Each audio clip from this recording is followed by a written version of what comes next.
Okey, Safi. Jadi, apa isu yang ingin dibincangkan oleh Safi pada hari ini? Sebenarnya isu saya pada hari ini berkenaan dengan roommate saya lah. Kalau nak tahu, saya punya roommate tu ada pemotor. Dia selalu kalau boleh balik-balik kelas dia campak semua barang. Jadi saya rasa kat situ dia agak marah juga lah. Kalau boleh dia sepakan semua barang.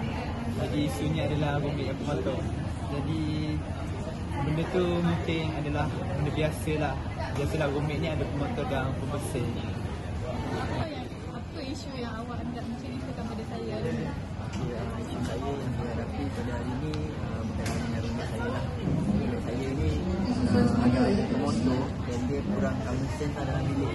Setiap kali balik kelas dia mesti barang dia bersepah. Jadi bagi saya tak suka lah perkara tu. Saya rasa marah kat hati dia. Saya faham perasaan awak. Mungkin awak rasa tak selesa sebab persekitaran awak rasa kotor.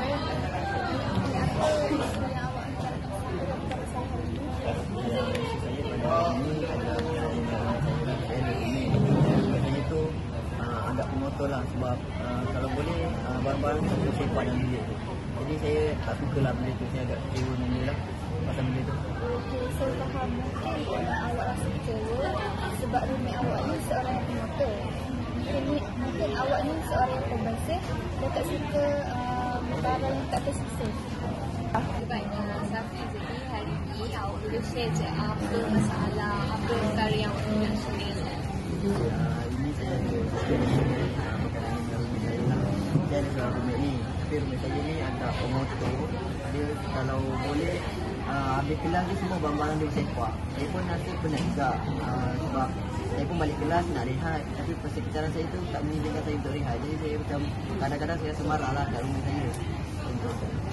Fahamlah perasaan awak kan. Jadi awak rasa yang roommate awak ni mengganggu kan. Apa yang roommate awak buat tu dia mengganggu awak punya harian. Mana roommate awak tu seorang yang pemotor, suka jaga rehat. Jadi awak pernah tak ada tegur dia ke, nasihatkan dia ke berkenaan perkara tersebut? Saya kadang-kadang ada lah juga balik kelas tu macam saya ada tegur-tegur sikit lah. Tapi dia selalu indah tak indah je apa yang saya kata. So bila dia dah tunjukkan karakter indah tak indah tu, awak rasa macam mana?